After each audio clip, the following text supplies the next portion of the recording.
सारे देश ने देखा, जब विपत्ति आई, जब आपत्ति आई, तो कौन सामने आकर खड़ा हुआ?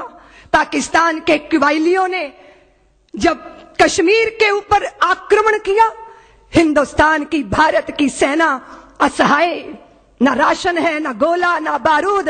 तब राष्ट्रीय स्वयंसेवक संघ के प्रचारकों ने राशन पहुंचाना शुरू किया, गोला बारूद पहुंचाना शुरू किया, और उनकी वो उत्कट राष्ट्रभक्ति के कारण हम कश्मीर को बचा के रख सके।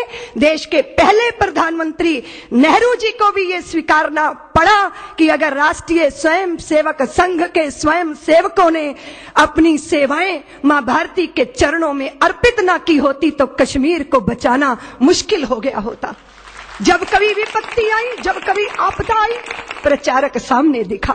फिर दुनिया ने यह भी देखा, केरल के अंदर एक ऐसी रेल दुर्घटना हुई, स्वयं सेवकों ने गाड़ियों में से निकालना शुरू किया आहतों को, तो उसमें केरल का एक चर्च का पादरी जो बुरी तरह क्षतिग्रस्त उस रेल के डिब्बे में फंसा था, उसको निकाला, उसको गंतव्य तक पहुंचाया। वो देखकर अचंभित था, आश्चर्यचकित था कि राष्ट्रीय स्वयंसेवक संघ का स्वयंसेवक बिना धर्म भेदभाव दृष्टि रखे हुए मुझ आहत की सेवा करने वाला, वो अचंभित हो गया, हतप्रभ हो गया।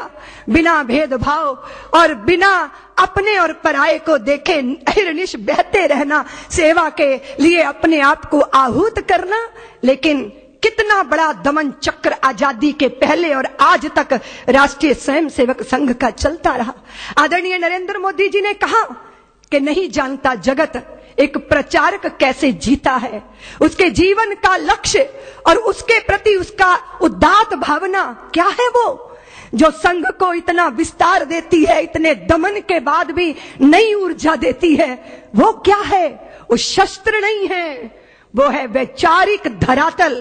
कोई भी व्यक्ति तब तक अपने लक्ष्य की तरफ अग्रसर रह सकता है जब तक उसके पास वैचारिक धरातल है, वो वैचारिक निष्ठा। कितनी सारी विपत्तियां आई, कितने सारे विघ्न बाधाएं आए, लेकिन जब जब भी विघ्न सामने आते हैं, सोते से हमें जगाते हैं। खम ठोक ठेलता है जब नर, पर्वत के जाते पांव खड़, ये स्वयं सेवकों ने अपने जीवन में करके दिखाया है। मैं तो इतना ही निवेदन करूंगी, आज ज्योति पुंज का अर्पण नहीं हो रहा। प्रचारक का जीवन, उसकी सादगी, उसकी सरलता, उसकी सच्चरित्रता, उसकी आभा से ज्योति पुंज के माध्यम से वो प्रकाश लोकार्पित हो रहा है जो सारे विश्व को प्रकाशित करेगा। एक प्रचारक का जीवन कैसा होता है?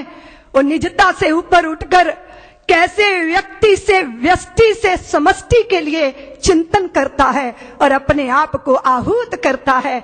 चुपचाप दीपक की तरह जलता है, पारिजात के पुष्प की तरह चुपचाप जर जाता है और अपनी सुगंध से मां भारती की धरती को सुगंधित कर जाता है। यह ज्योति पुंज का लोकार्पण, मैं लोकार्पण ही नहीं देख रही, इसके साथ कुछ और भी देख रही हूं। एक कुशल संचालन व्यवस्था में वो जो संघ की शाखा में प्राप्त होता है, तो आज दिखाई दिया, गुजरात ने वो प्रयोग किया। और हम आज नरेंद्र भाई मोदी को राष्ट्रीय स्वयंसेवक संघ के प्रचारक के नाते मुख्यमंत्री के रूप में जब दुनिया ने देखा, तो हिंदुस्तान कहता है कि नरेंद्र भाई मॉडल मुख्यमंत्री हैं। देश के अंदर ये चर्चा हो रही है। लेकिन नरेंद्र भाई कैसे बन गए? ये 4, 5, 10, 15 सालों का चमत्कार है। नरेंद्र भाई के भीतर का वह प्रचारक जिसने अपने आप को नर्मदा की धारा में डाला और समय के थपेड़े परिस्थितियों की उस सारी विभिन्नताओं के बीच में अपने आप को प्रचारकों के माध्यम से उनकी दृष्टि से तराशा, तो वो नर्मदा की धार में पड़े हुए पत्थर की तरह आज नर्मदेश्वर महादेव की तरह अपने आप को स्थापित कर रहे हैं और सबको एक मार्गदर्शन दे रहे हैं। नरेंद्र भाई के भीतर मैं उस प्रचारक को आज राष्ट्र नायक बनते हुए लोकार्पित होते देख रही हूं। ये दृष्टि मैं इसीलिए कहना चाहती हूं कि विकास के साथ साथ अपनी विचारधारा के साथ साथ जो गुजरात ने एक कीर्तिमान स्थापित किया है। और नरेंद्र भाई ने 5.5 करोड़ गुजरात वासियों का पुत्र बनकर जो उनके सुख दुख के साथ अपने आप को अर्पित किया है, सचमुच ये गौरव और गर्व का दृश्य है।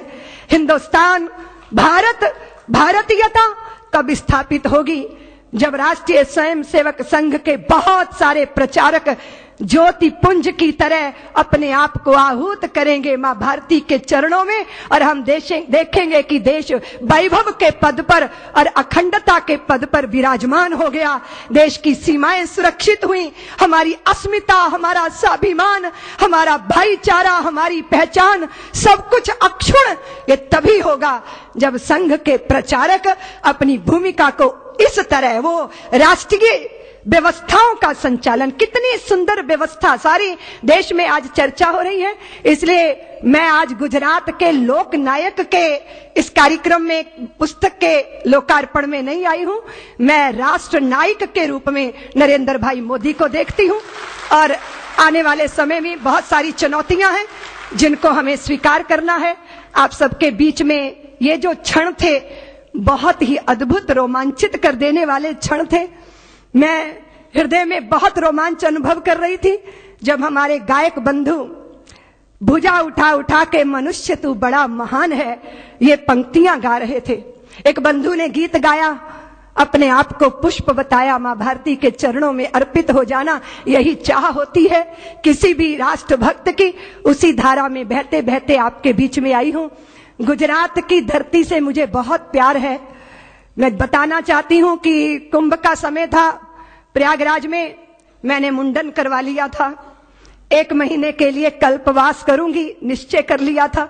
माननीय अशोक जी आए, उन्होंने कहा कि गुरुदेव साध्वी ऋतंभरा को गुजरात भेजिए, ये कल्पवास करेंगी यहाँ, इनको गुजरात जाना चाहिए। उस समय चिरमोहन भाई पटेल की यहाँ सरकार थी और राम जन्मभूमि का आंदोलन अपने शिखर पर था। मैं गुजरात की गली गली, गांव गांव में राम भक्ति का संदेश लेकर गई थी। गुजरात वालों को शायद याद होगा, मेरी बड़ी आत्मीयता है गुजरात के साथ, क्योंकि गुजरात मेरी संघर्ष भूमि रही है। और हिंदुत्व के उदय काल का जब प्रारंभ था, तब मैंने भी थोड़ी सी सेवा गुजरात की धरती पर की थी, इसलिए मेरा भावनात्मक रिश्ता गुजरात के साथ है।